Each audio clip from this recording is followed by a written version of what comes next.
section, we're going to discuss a method that we use for designing large infrastructure. So I'll be focusing on dams, but really I'm just using dams as a case history or as an example. The methods that I'll present are not exclusively for dams. They can be for anything.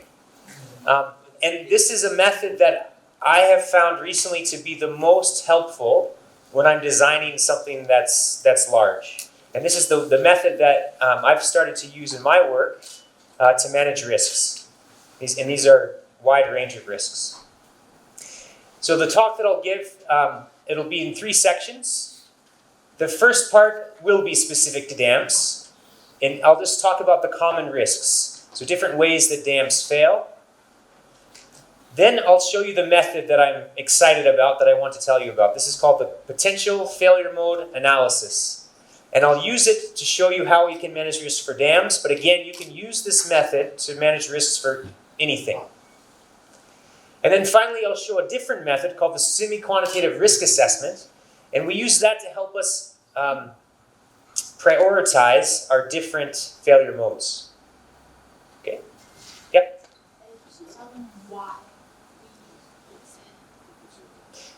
Yeah, that's a good point. And so a reason that we have decided to present on dams is because we have understood that there's now a push in Nepal to build many large dams, several large dams, right? To build hydropower projects. And what we're trying to show is sort of a best practice that we have adopted in North America. I know that it is also done here. I've read some reports from the Dukoshi Dam where they have used potential failure mode analysis. So I'm certain that several of you in the room are familiar with this. But I think it's a method that all of us can use on many other projects as well. So that's why I've kind of meshed the two together. Yeah, and even if you're not working on dams right now, you might be in the future in your career, and so we wanted to make you aware of it. So in terms of our risk management framework that we presented yesterday, this will be working on the prioritization stage as well as the site-specific design stage, or step.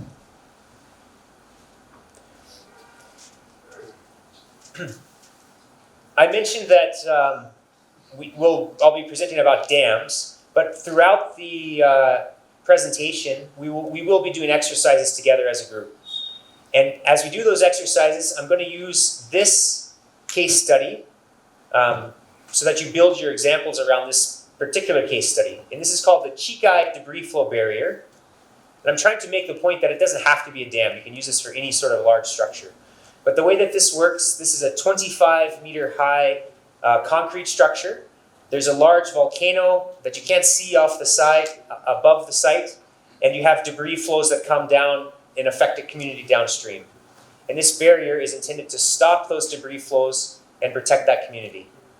And what we will do together as a group is think about the different failure modes that could affect this structure. So that's an aside. Now I'll come back to dams and we'll talk about the common risks that affect dams. The first point, and maybe potentially the most important point when you're designing a dam or operating a dam, is that the water that's held by a dam, so the water behind it here, it's a hazard to this infrastructure downstream, right? It's a potential source of harm.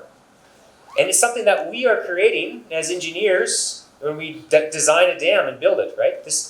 Before the dam was there, you would have a river and maybe you have some flooding. But after the dam is built, if that dam fails, the consequences downstream will be much larger. And that's because the hazard is now much larger, that we've raised the level of water. Because of that, because we are introducing a new hazard, there's what we would call a higher standard of care, meaning that we need to do more to protect this dam from failure than we would for other types of infrastructure. So for example, if you're designing a water supply system, and the water supply system is damaged by an event, it maybe doesn't work to provide water, but it's not creating a worse problem. Whereas with a dam, you are creating a worse problem for people downstream. So now well, I want to make the point, so continuing on that, this idea that dam failures can cause extreme consequences. So for example, there in Banqiao in China, 1975, there was a typhoon. It caused the collapse of one major dam and 60 small dams. It affected 10 million people. 30 cities. It caused the collapse of 5 million homes, and 85,000 people were killed in a single flood wave. So we should remember this as we are designing and installing new dams, that the consequences can be extreme if they fail. Another key point is that dam disasters can happen even if the dam itself does not collapse. This is perhaps the most famous example of this. This is the VII Dam, that's in Italy. This is a picture from a few years ago.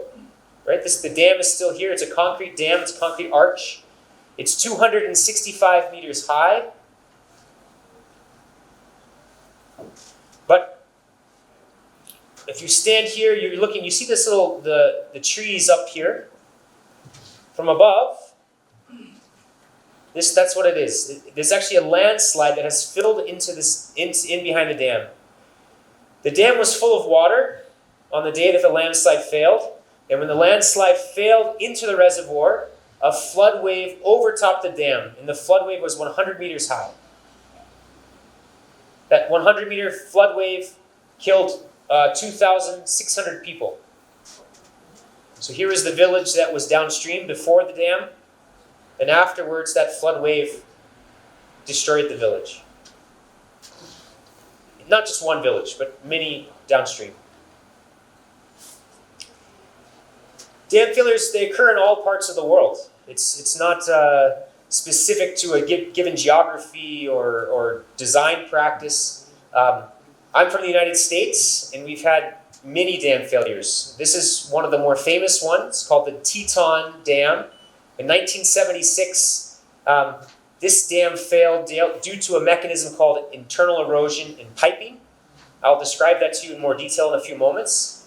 That killed 11 people and cost over $2 billion in damages. In China, between 1954 and 2003, there was 85,000 dams that existed, and over 3,000 of them that collapsed. So when we build dams, we need to recognize that collapse is possible, and we need to manage the risks.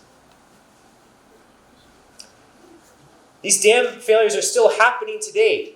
This is the Oroville Dam. It's in California in the United States. This is the tallest dam in the United States. And a few years ago, 7 years ago? 7 years ago, you had water spilling over the spillway. It started to erode the spillway all the way back up. And that caused 180,000 people living downstream to be evacuated. Thankfully, the dam did not fail, but it came very close to failing. And if it had failed, it would have killed many people and destroyed many towns. In 2019, there was this disaster in Brazil. This was a mining dam that was up here. It traveled 120 kilometers. So after the dam failed, the debris and the water traveled 120 kilometers all the way to the ocean and killed 270 people.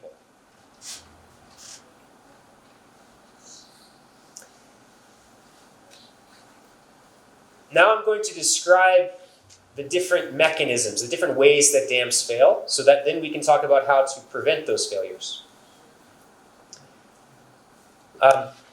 We'll talk about foundation failures. We'll talk about the spillway and how the spillways can fail. We'll talk about internal erosion and piping. We'll talk about overtopping, seismic or earthquake motions that can cause a dam to fail, and then operational failures. So this is a failure that's caused by some part of the dam that requires a person to open a gate or lower a gate, and how that can lead to the failure of the dam. So the first is an example of a foundation failure. This is the 1959 Malpasset Dam in France. It was a concrete arch dam. So a concrete arch is it's an arch shape. The water's on the upstream side. It pushes the dam into the rock. And when you have that particular type of dam, all of the loads from that water are put onto a very small area of the foundation. So this type of dam needs a very strong foundation. And in this particular case, the geology beneath that dam foundation was not well characterized, or not well enough. They thought they understood, they had drilled boreholes, but they missed a really important feature that allowed, although it was a bedrock foundation, the bedrock had joints and faults that allowed a block to be pushed out by the dam, and when it was pushed out in this area, the dam collapsed. I mentioned already the Oroville Dam in the United States, but there are many other examples where we have, a spillway that often doesn't receive flow. Most of the time, a spillway or an emergency spillway would only be designed for, say, a 100-year rainstorm. And often it would be assumed, well, the spillway is over a concrete lining, and that concrete lining is over rock, so therefore we assume it'll be fine. But actually the forces, the energy that this water has is very high. And so that allows the water to erode into the concrete, and that erosion can migrate backwards until the reservoir is released. The next mechanism, internal erosion in piping. So internal erosion in piping is, if you imagine you have a dam here, you have water, and the water's flowing through the dam or underneath the dam to the downstream, right? Water, as it moves, if it's moving too quickly, water that moves quickly can carry the sediment with it, right? So if you have water that's seeping through your dam, and it's able to start moving quickly, it's able to carry larger and larger pieces of sediment. So here's an example. You can see right here, this is an earth-filled dam. The water's on the backside. And this dark spot here is the beginning of internal erosion. We call it a pipe. The water is carrying now with it sand, and it's flowing through a conduit within the dam. And once it begins, more water flows there. The velocity increases. And so at 9:30 a.m., you see there's a little bit of a hole. By 11:30, you see that 2 hours later, this is a very large flow of water. It's carrying now sand and gravel and larger materials. And then, so we went from 11:30, now 25 minutes later at 11:55, that hole has grown much larger and the top of the dam has collapsed into the hole. And then 2 minutes later, this whole 1/3 of the dam has collapsed and all of the reservoir is able to spill out.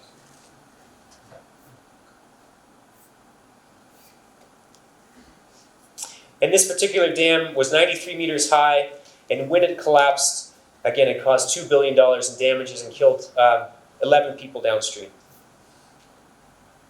Okay, the next mechanism, so that was piping or internal erosion. The next mechanism would be flood-induced overtopping.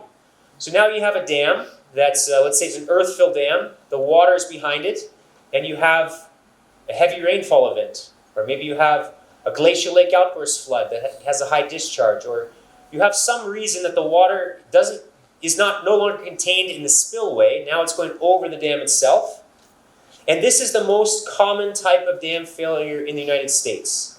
So this is a list of all different types of dam failures, and the very top one here is overtopping. And you can see that really it's responsible for more than half of the types of dam failures in the United States. And one more thing about the way it works, you can see in the images here, similar to the pipe internal erosion, when you have overtopping, you have erosion that's external, I suppose is the word. So you have a bit of water that comes down, and it very quickly starts to erode fine sediment and then larger sediment, and it very quickly opens until the entire reservoir is able to pass through the dam. And here's an example of a dam that you may be familiar with, the Upper Botikoshi hydropower project. And there we had a rainfall that triggered, this was a hazard cascade of a glacial lake outburst flood, landslide dam outburst flood, and the high peak discharge exceeded what the spillway could handle, and so then you had overtopping of the dam and erosion of the dam.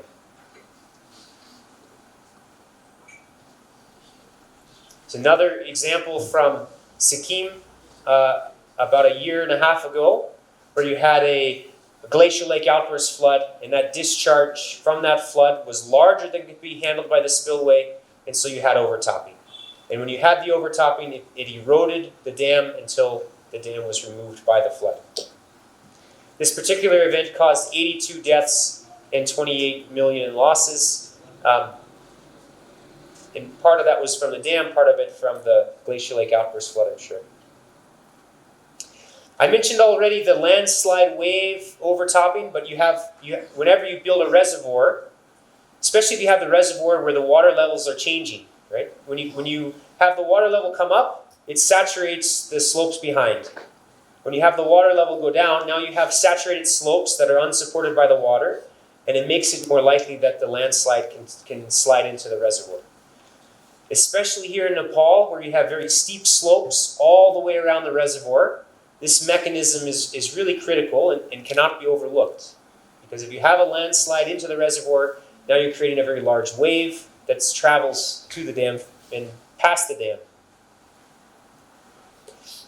The next mechanism is earthquake or fault rupture. So you can have a fault that passes through the dam, and that fault can move the ground, the foundation, and break the dam in half. Or you can have an earthquake that happens someplace else, and it shakes the dam, and that shaking causes failure. So this is an example from the United States. In California, again, we had a dam that looked like this. It was made of a hydraulic fill of sand with a clay core. And when the earthquake happened, this is the failure of those layers within the dam.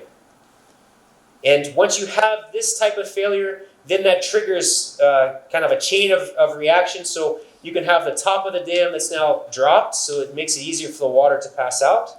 Or this clay core is damaged, so now water is able to seep through and cause internal erosion. This is what that dam looked like afterwards. Luckily, there was enough, the water level happened to be low enough that even though the dam crest dropped, it didn't cause the water to flow over the top. So they were very lucky in this case. Another potential consequence of earthquake ground motion is if you have a dam type that we would call a concrete-faced rock-fill dam. So the way this works is you have a dam cross-section that's mostly made of rock-fill. But the rock-fill is very permeable. Water can flow through it easily. And the rock-fill also potentially be susceptible to piping and internal erosion because it can have a mixture of fine and large particles, and the fine particles can be carried by the water. The way that you prevent the water from seeping through is having a concrete face on the upstream side that prevents the seepage. But if you have an earthquake, you can have cracking of this face that allows water to pass through, and then you can have this internal erosion mechanism.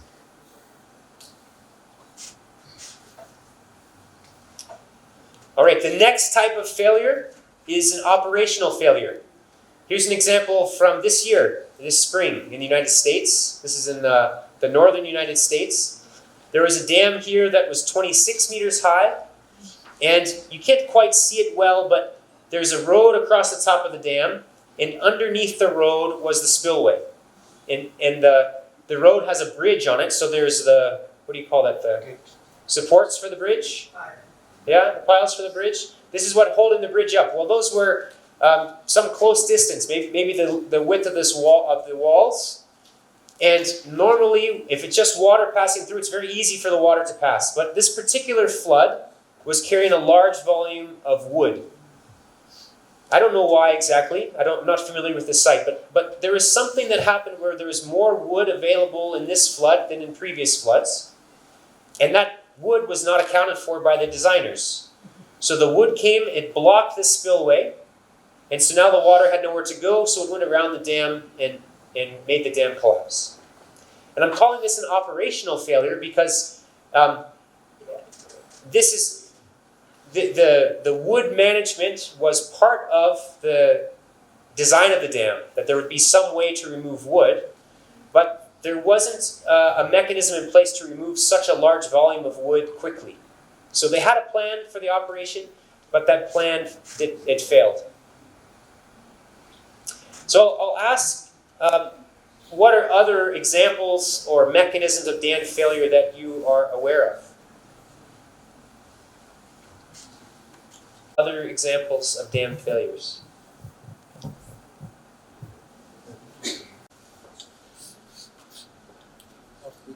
Iwangu dam failure, which was during the construction phase. And it was like what you mentioned, it was a multiple failure at different parts because of one failure that induced another failure, and there was a collapse of dam, as well as there is a collapse of, not exactly the dam, but it's the collapse of the tunnel, and also there was an impact on the dam. So it's a very interesting case study for all who wanted to understand about it. It's an Ituango dam failure in Colombia. It was in 2017, I think. There was a big loss of around $2 billion. Yeah. And that's a great example and a great sequence of events. And that's almost always the case. It's not that there's one thing that goes wrong and the dam collapses. There almost is always sort of a sequence of different factors that come together to cause the dam to collapse. And that's where this potential failure mode analysis really is helpful, because that's how you can look at how the different pieces come together to cause a failure. And that particular example illustrates it well. Is that one more? Yeah. We'll go one more. The toe failure due to the improper design of filter materials for the. Sorry, are you hearing? I can hear now. Right. Yeah. Another reason can be the toe failure due to the improper design of filter at the base of the either rock fill or earthen damage. Yes. And which can induce more erosion in the toe part, and it can propagate to damage all the structure of the dam. So it could be the reason. Yes. So he said improper filter design. So most dams have different zones within the dam that prevent the small particles from being carried away by internal erosion and piping. We call those filters. And so if the filters are not properly designed, then this is where we can have internal erosion and piping. And I'll say that, and I said the word designed, so I think often that it's easy to come up with a design for filters. The problem is when you get to construction and you don't have the materials available that you expected, or the gradation of your filters is different than you assumed in the design. And if the designer is not involved during construction, or if the contractor does not adequately characterize the filters that they're putting in place, then still you can have a poorly constructed dam with filters that don't work, even if it was designed properly.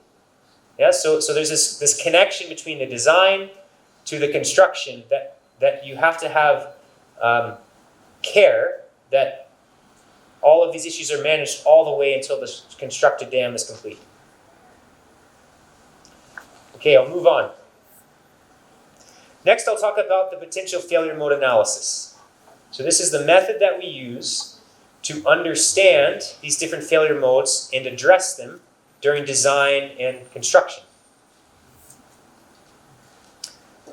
So first off, why do we do risk assessment for dam, right? There's already many deterministic methods for designing dams, right? You can look at the sliding by calculating a factor of safety. You can calculate a factor of safety for piping as well, right? So why do we need to do risk assessment? It's an additional step. And the reason is because regardless of what the factor of safety is, regardless of the analysis that you've done, there's always a risk of a failure. So I don't know if this example will make sense or not. Have you heard of the Titanic? Do you know the Titanic? Yes. Okay, the Titanic is very famous. I'm from the United States, and so the Titanic was a boat or a ship that was created from the United Kingdom, England, to the United States. And it was the biggest ship. This is 100 years ago. It's the largest ship that was built, and they said it's unsinkable. And because it was unsinkable, they had done all the calculations. They said it won't sink. It's an unsinkable. And because of that, they drove very quickly through the night, and they ran into an iceberg, and the ship sunk on the first voyage. So no matter what we think about our calculations, there's still a risk of failure, and this is the way that we can investigate those potential failures. Another thing is when you calculate a factor of safety, there's still a potential failure. And I want to show something about factor of safety to help illustrate this.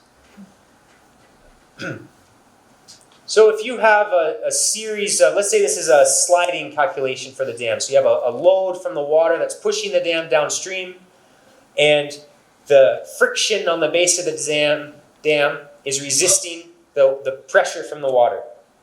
Now you have to make assumptions about what is the friction angle, and I say assumptions, but this assumption should be based on quite a lot of data, right? You've gone and you've collected samples in boreholes, you've done laboratory testing to establish the friction angle, but there's always uncertainty because maybe you do 10 tests, and the 10 tests come up with a range of values, and you plot those values, and you can assign some sort of distribution to the values.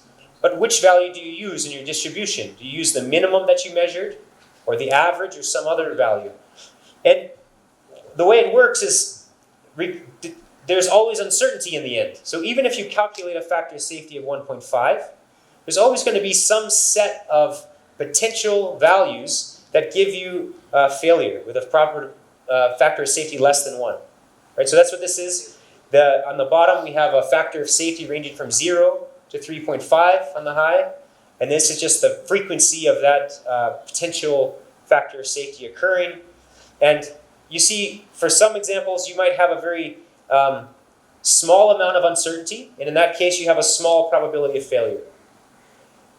But still a best guess of 1.5, or a best estimate of 1.5.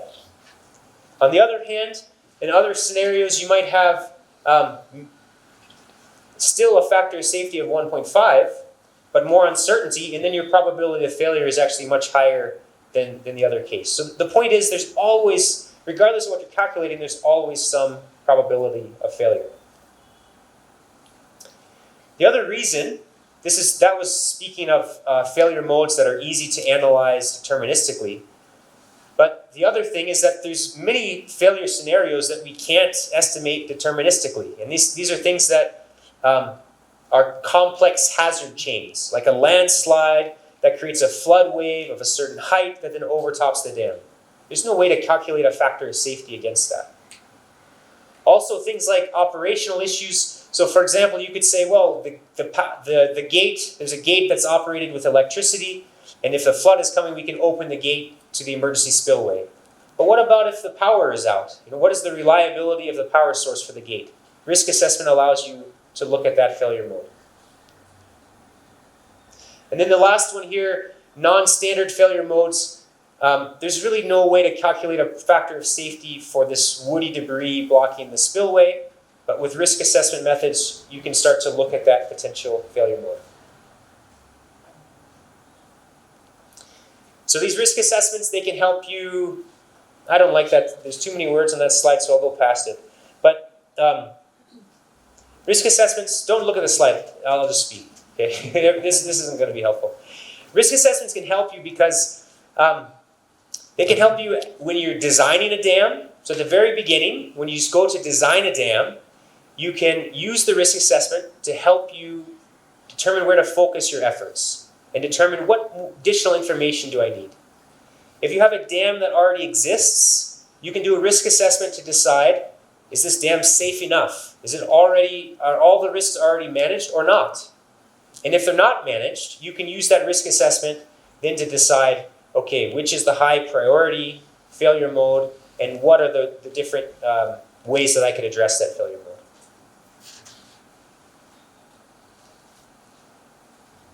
So for any structure, whether it's a dam or a car or anything, there are going to be many different ways that it can fail. It's just like, as we talked about, you could have piping, you could have an earthquake, You could have overtopping. And so these methods will help you to understand that failure mode and then prioritize them. So understand which is the most important and what is the most important way then to manage the risks.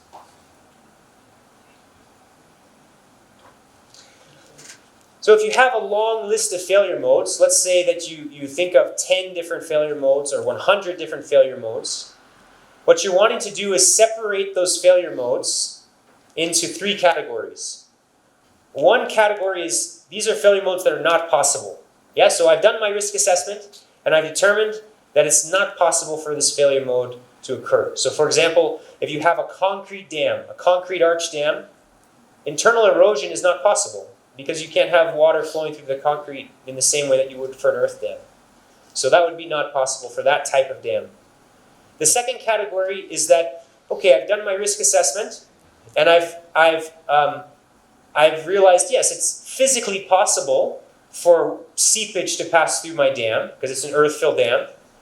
But maybe I've done enough work to characterize the filters that I know that the risk is very, very low and it's acceptable. So therefore, there's no additional work that's needed. That's the second category. And then the third category is that there's something more that needs to happen. The risk is too high or too uncertain, and therefore additional effort is needed to reduce the uncertainty or to reduce the risk. And these methods we'll use together to separate into these categories. And when I say for that third category that something needs to happen, it could be that if you're in the design stage, so if you're just doing an initial design of a dam, maybe what you learn is that the geology for the foundations is not appropriate for the dam, so you need to choose a different site. Or maybe you decide that we don't know enough about the geology for the foundation, and therefore we need to drill more boreholes. Maybe you would learn in this study that the key issue is if there's a landslide into the reservoir, we need to know how high is the wave that's created by the landslide. And you could do some physical modeling to investigate that. So that's something that you could learn from this risk assessment. Or maybe you learn that certainly the wave is too big and it would overtop the dam and cause it to fail. So maybe we need to add a secondary spillway. This is the type of outcome that you have from these methods.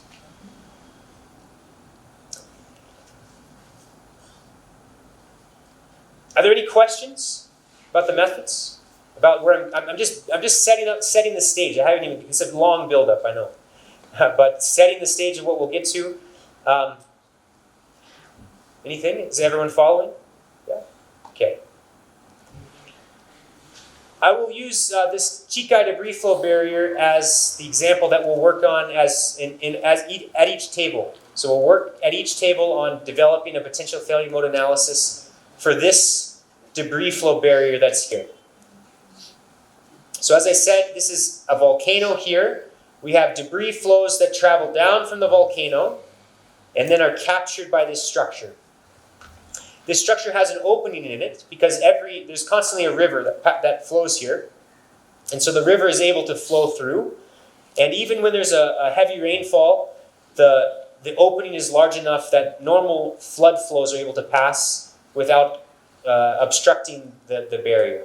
But if you have a debris flow that's carrying a large volume of wood or boulders and sediment, then this opening is too small for all of that to pass. So it blocks and then it gets captured in behind. And this is a very large structure in terms of storage capacity. It can hold 2.4 million cubic meters of debris. So it's able to take quite a large debris flow coming from the volcano. It's made of concrete, so we don't have any concerns with piping or internal erosion through the concrete, but we do have it sitting on an alluvial foundation, so there's sediment below, so we are concerned about internal erosion of the foundation. And we have this opening that's about 6 meters wide, right? So this is an opening that's large enough that most big boulders can pass through, but maybe large trees would not be able to pass through it. That's probably enough for now on that. And for this example, I'm going to be using it you assume that you're at the design stage. The reason I'm using this example is because we have done a potential failure mode analysis and a semi-quantitative risk assessment for this structure a couple years ago when we were designing it. And that was at the time when we were about, we call it the 60% design stage. So we understood most of the details, and we were trying to understand, is our design reliable? And what are we overlooking? What are the risks that we're not really aware of? Or what are the ways that this structure could fail that we haven't addressed adequately? And the key was, what do we need to improve about our design? And we use these methods to answer these key questions. So now we'll talk through and we'll go through as a group a potential failure mode analysis. There's 7 steps to doing a potential failure mode analysis. The first step is to build a team, because this is something that you have to do with a range of experts, because you need different experts who can cover the different types of failure modes. Next, once you have a team, you compile all of the information you need to do the analysis. Then you brainstorm, you make a list of all the failure modes that can occur. Then you screen that list. You have a long list, and you try to separate out the ones that are important from the ones that are clearly not important. Once you identify which are important, you do a detailed description. Then you investigate your uncertainties, and then you identify the possible actions. So we'll go through this step by step. So step 1 is to build your team. So when you're doing this type of analysis, you need to have a person who's facilitating. It's the person who's kind of, they might not be a technical expert, but they're bringing everyone together, and they're keeping the project on task, and they're helping to organize everything. And that can be different from the team leader, who can have more of a technical role. Then you would need subject matter experts. So often the team leader might be the person who is, say, leading the design. So they would be the chief engineer for the design. But the subject matter experts are people who are experts in the different failure modes. So if we're thinking of foundation failure, then you might need the geologists and geotechnical engineers.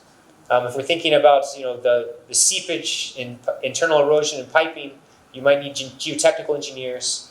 If we're interested in earthquakes, you'll need seismic hazard experts, and so forth. I mentioned that operational failures is one important type of failure mode. So you need people who understand how to operate the structure.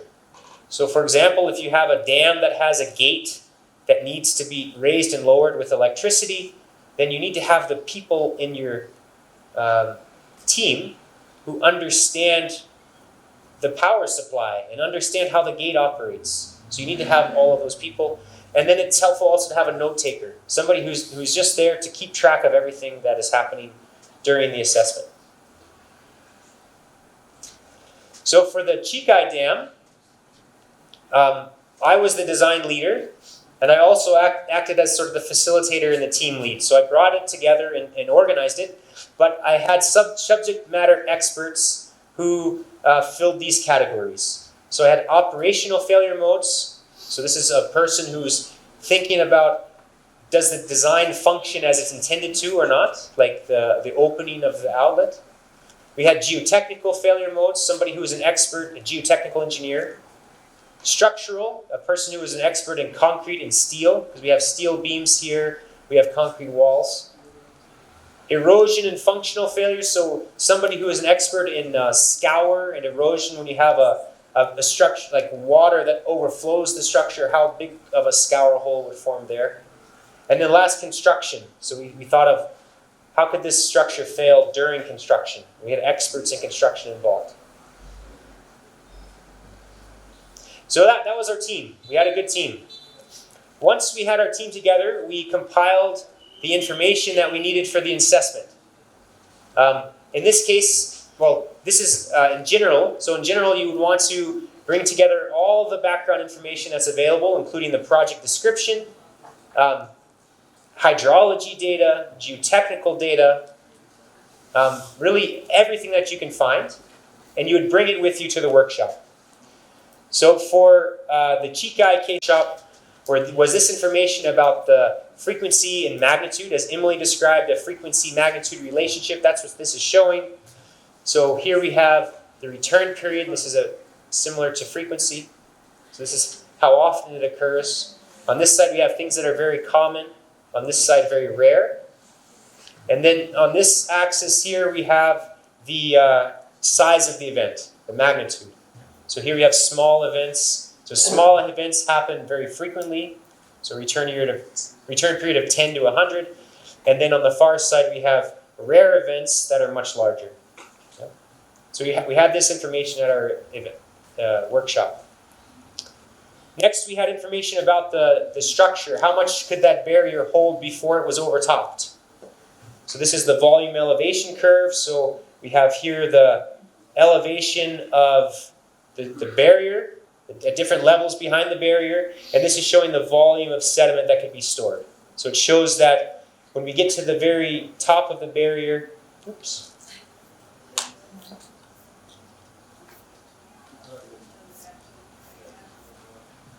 So we get to the top of the barrier, we can store somewhere between 2.4 and 2.8 million cubic meters.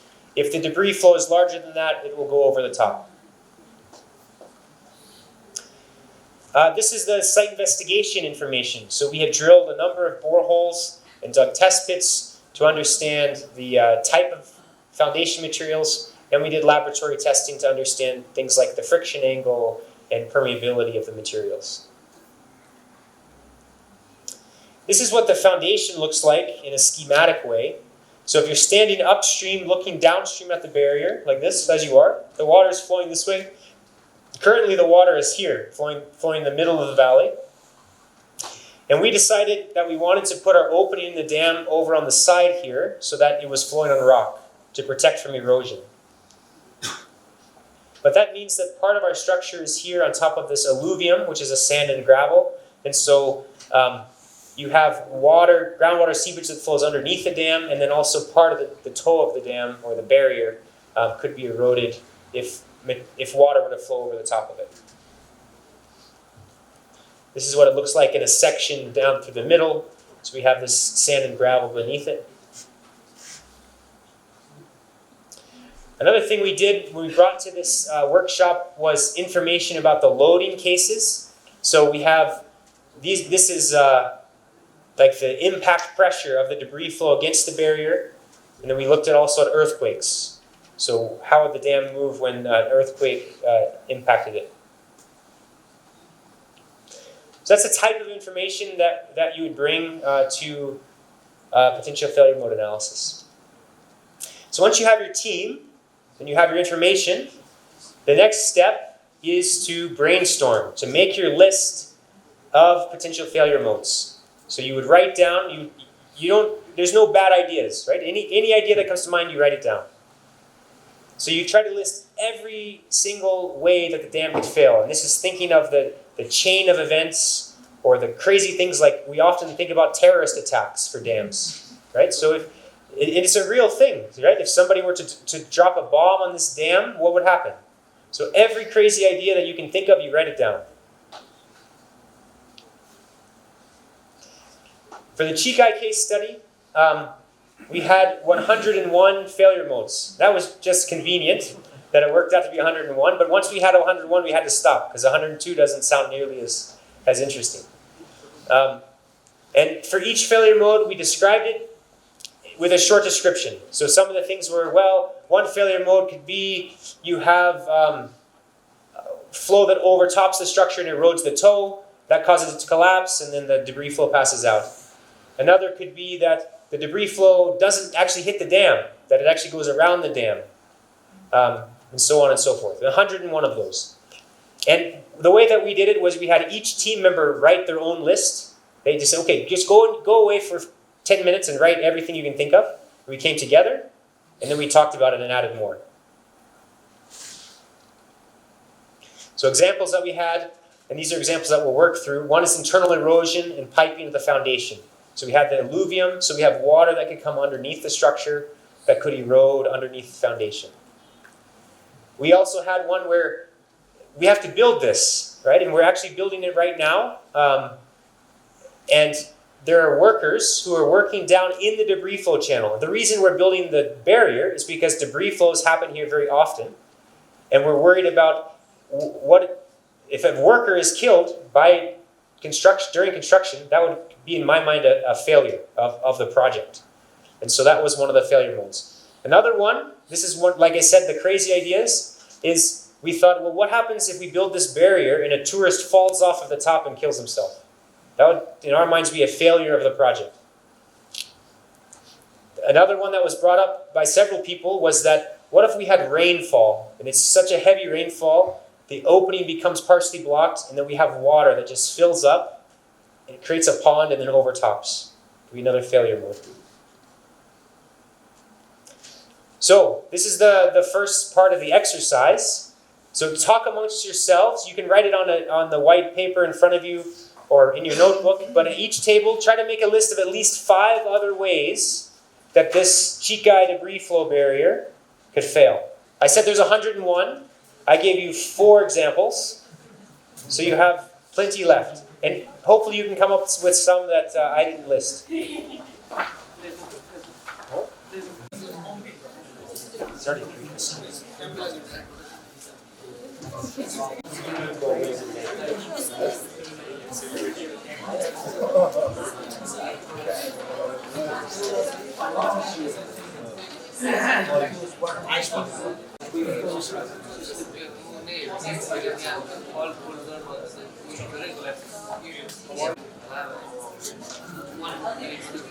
Temperature induced stresses, any excessive lateral load, any poor construction. Okay, so a couple, I'll just call out a couple of those. So the temperature, Yeah, this is like cracking of the concrete yeah. related to Changing of the temperatures. temperature stress. Yeah, and that turns out to be a really important one that we're looking at right now. So during construction, when you build a concrete structure, the concrete structure heats up as that cement hydrates, right? And so you can have a high differential between the internal temperature and the outside temperature. That can cause cracking. And when you have a large debris flow hit the structure, if there are cracks, it can cause the pieces to be taken away by the debris flow. So that's an important one that we should remember. Let's go to a different table.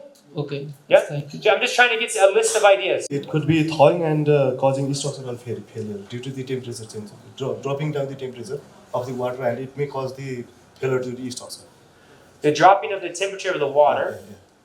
And also the volcanic lava mix up with water, and then temperature of the water rises, and it can possibly impact the integrity of the concrete works.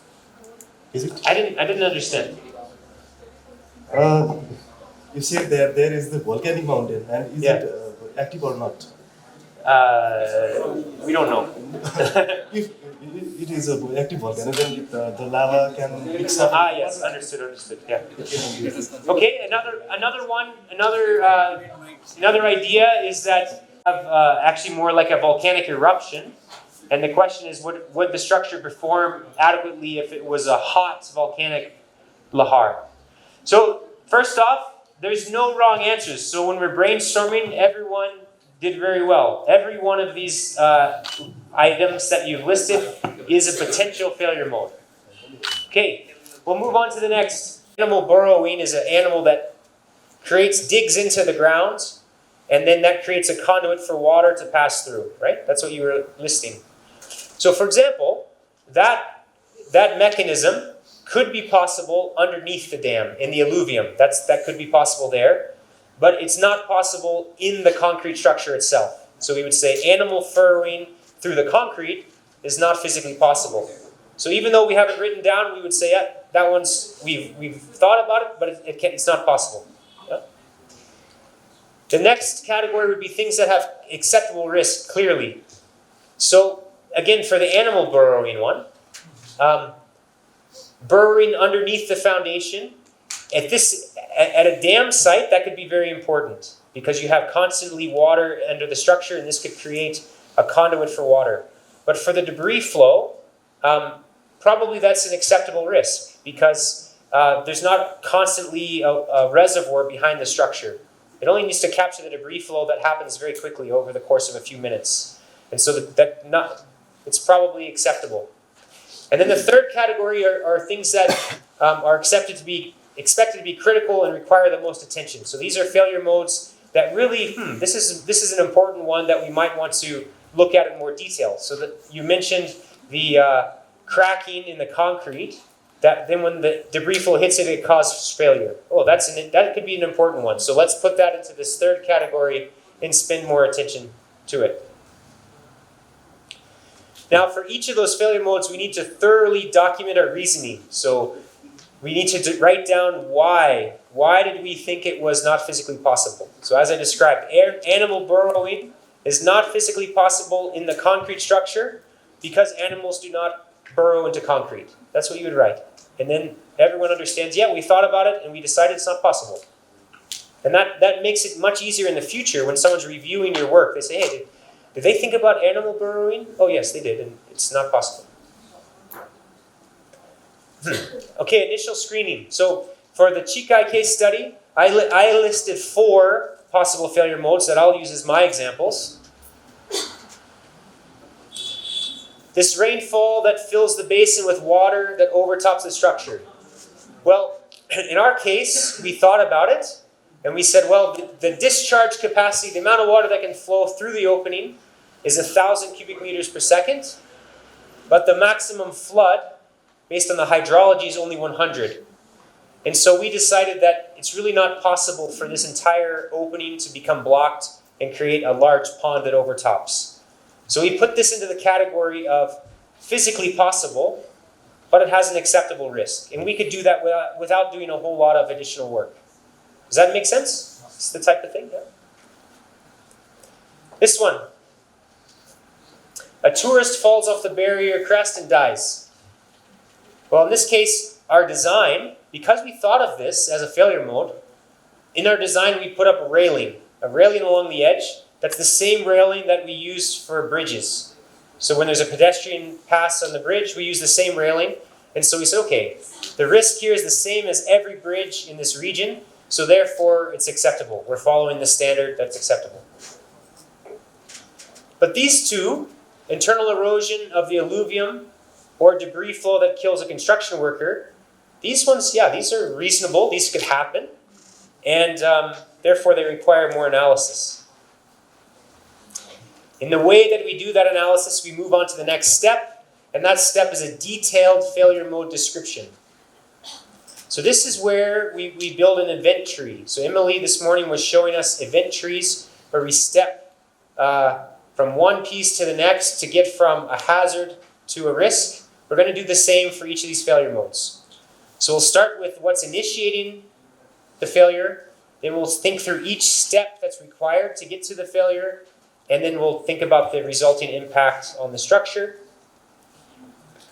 So here's an example. So if you have a dam that overtops due to the gate operation failure. So imagine that. Let's imagine, everyone close your eyes. Imagine you have a big dam. You have a gate that's covering the spillway. And you have a big flood coming. And somebody has to push a button to open the gate. That's what lets the water pass, right? So how could this lead to failure, this gate not working? So you have to write it out step by step. So it begins, you have a large flood. So you have a large flood that's coming. That's the initiator. And then you have, the primary spillway where the water is supposed to go, but the flood is bigger than that primary spillway. That has to happen.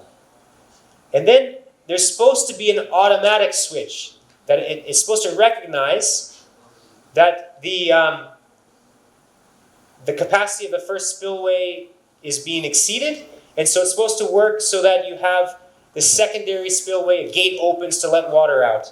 But in this case, the automatic switch doesn't operate because the power is out, right? It's not able to operate. So then you could have something where, all right, it's okay the power is out, we'll get a person in their vehicle to drive over there and open the gate. But what could happen is you could have a high flow that destroys the primary road and destroys the access road. So now the person is not able to get to the gate to open it.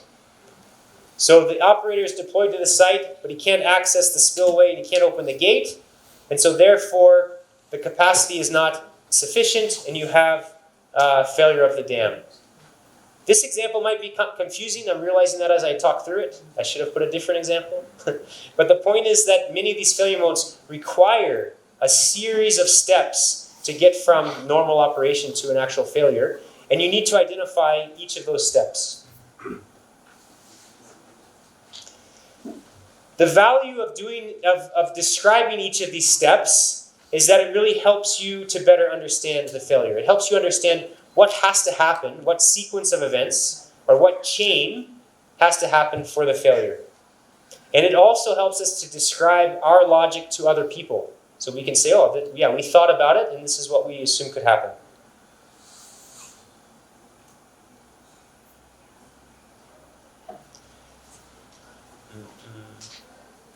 The other thing that's really helpful is when you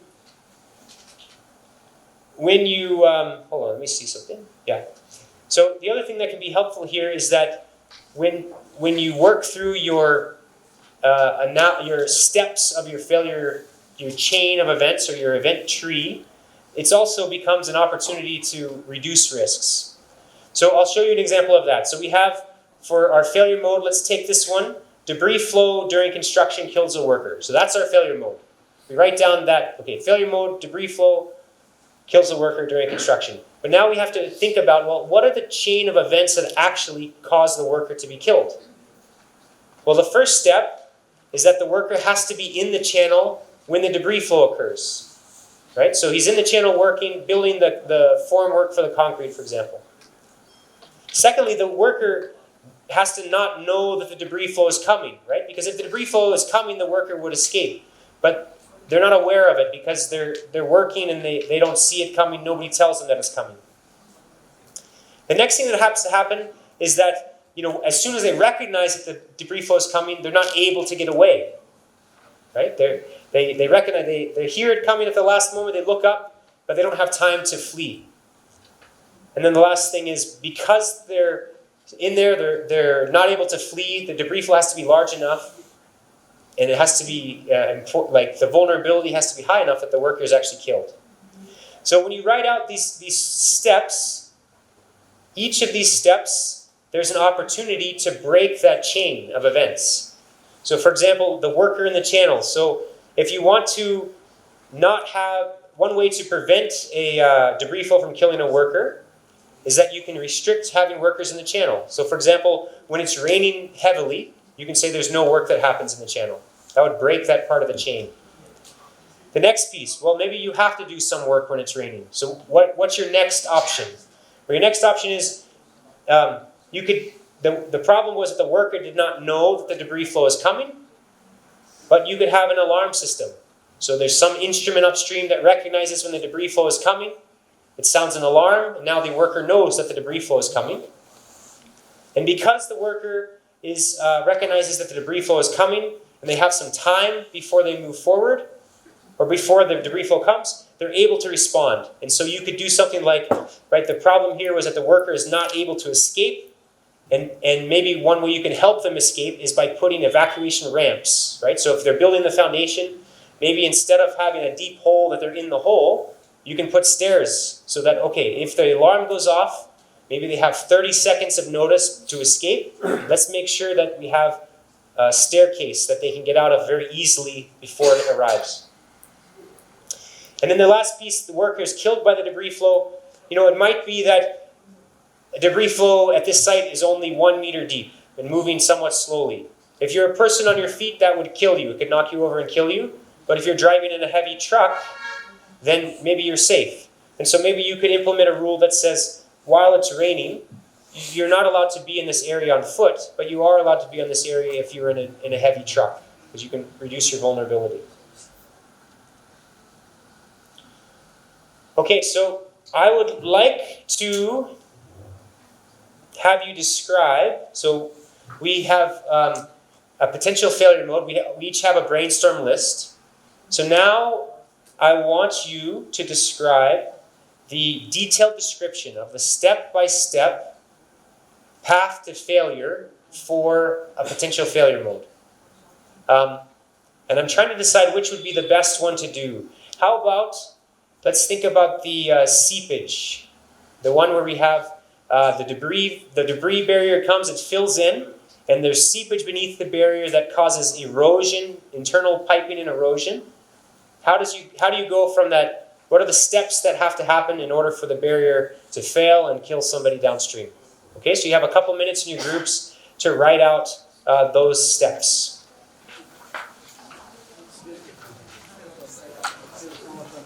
No, okay. You're doing good.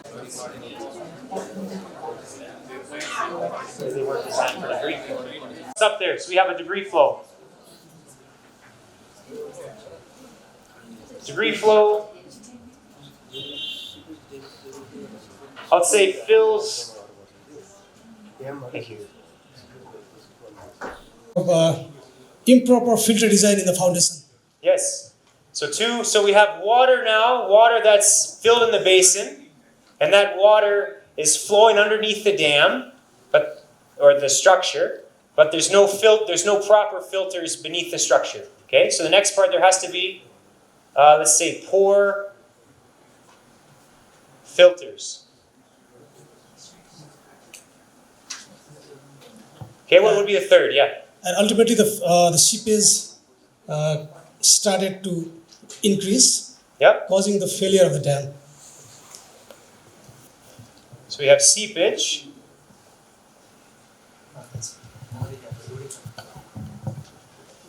So I think we need some more detail. Let's help add some more detail. So we have the debris flow that fills the basin. We have water that's now flowing, but we have poor filtering relationships.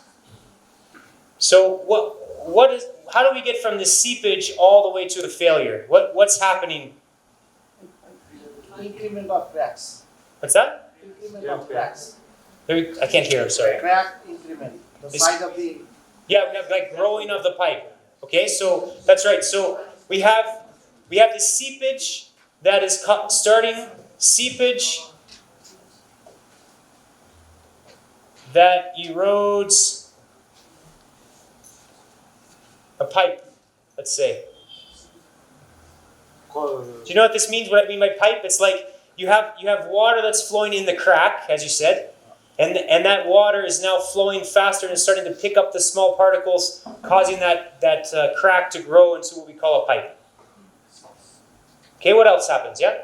Foundation failure due to the seepage, settlement and plunging failure may occur in this kind of problems. That's right. So we have seepage that fills the pipe. We have this pipe that continues to grow.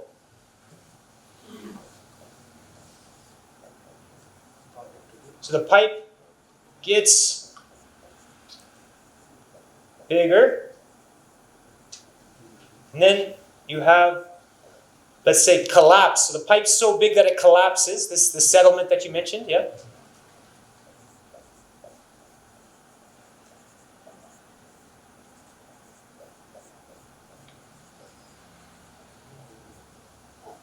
So you have the collapse of the hole, the settlement of the foundation, and then what's the last step? What would happen next? Because remember, the failure is the dam. The dam has to fail and the debris flow has to run out. So once we have collapse, we have to have the dam itself fall into that hole. Yeah? So the dam collapses into the hole. So this is settlement, this is of the foundation.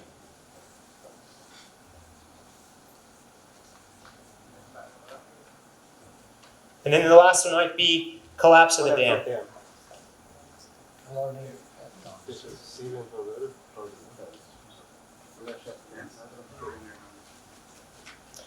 Are there anything anyone would like to add or change in this list? Flooding it downstream after collapse of dam. Flooding of downstream. Excellent point. 5?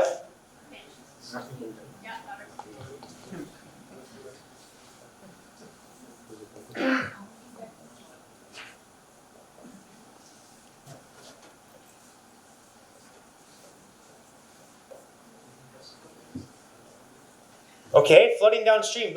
Thank you for continuing it. That's good. What would be the next part of this chain? We can keep going. I was going to stop at collapse, but now that you suggested to keep going, I will.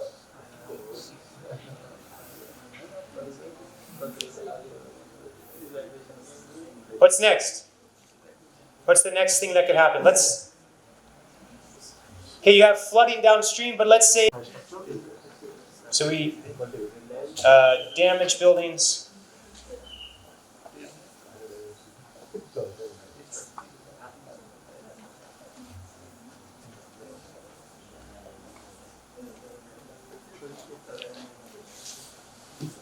Okay,